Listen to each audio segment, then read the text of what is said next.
American citizens have... The FEMA plans to imprison American citizens have generated a lot of interest around the country in locating the potential prison camps throughout the country. These may be facilities currently being used as prisons, such as those you saw earlier, or prisons that are being built supposedly in the name of the war on drugs, or facilities that have other uses but which could be quickly used to detain large numbers of people, such as this Amtrak facility in Beech Grove, Indiana. We're standing now in the main parking lot, which doesn't look too sinister.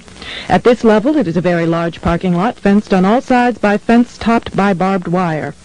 It also has these electronically operated turnstiles.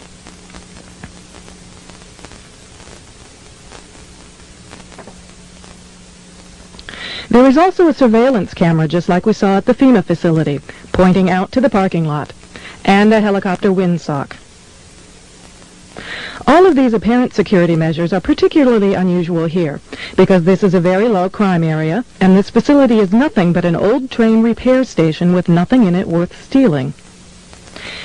In this portion of the parking lot is a brick building, suitable for processing, next to a gate that leads right out to the railroad tracks, and all of this is contained inside a fully fenced area, now 3 layers deep in fencing at this point.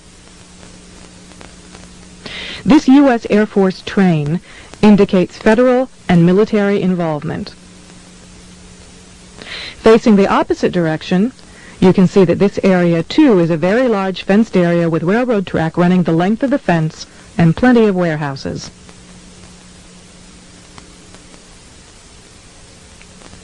This facility was supposed to have closed in June of 1993, yet instead several $1 million in federal funds have been spent on supposed renovations over the past 2 years.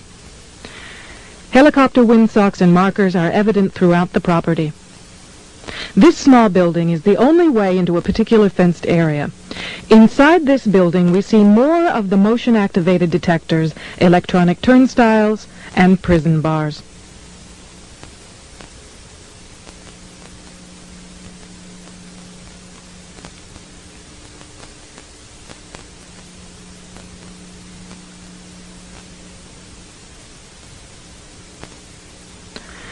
All of the renovations to this property have involved putting in new fencing, electronic turnstiles, concrete flooring in unused warehouse buildings, and putting in large gas furnaces on buildings that were never heated any time in the past 20 years.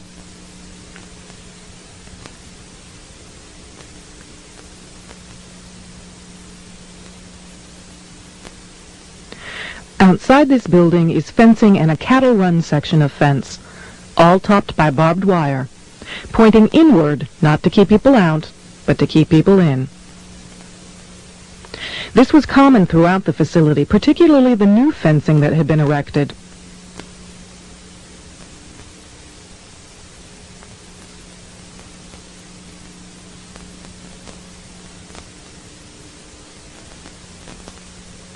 Inside the fenced area on the other side of the building, you'll see signs that say Red Zone, right up next to the railroad tracks that run the length of the fenced area.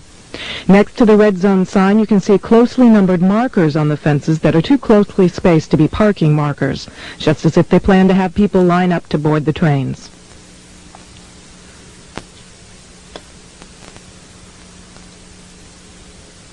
Here's a helicopter marker on the power lines outside the facility, indicating expected helicopter traffic, and again, another tall radio antenna.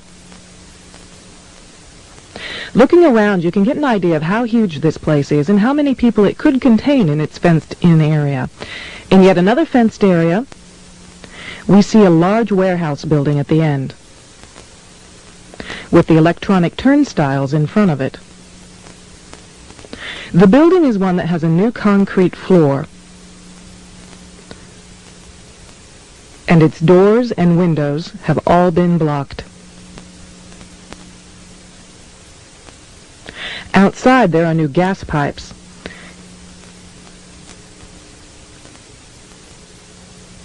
Even as we were filming, a black helicopter flew over us, observing what we were doing, which has happened many times when we have been at the facility.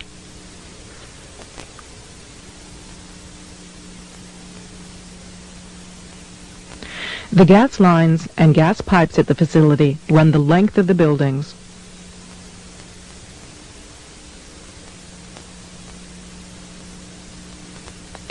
And come out at some very, very large brand new furnaces that have been installed at the buildings throughout the facility.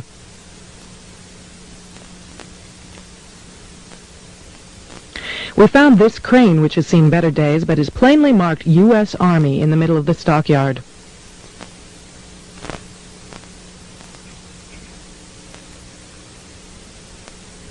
We found other fully working military trucks and equipment here at other times. Inside the facility, we found large fenced-in areas next to the railroad tracks marked Green Zone and Blue Zone, suitable for holding a lot of people. Many of the old warehouse buildings have had new concrete floors put into them. Unused sections of railroad track have been dug up and replaced, and from the supplies in the stockyards, it is obvious they will be doing even more construction and fencing.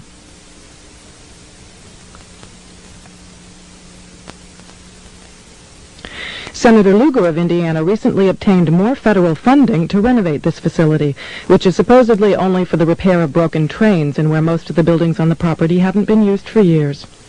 It certainly appears they are expecting more than just broken trains.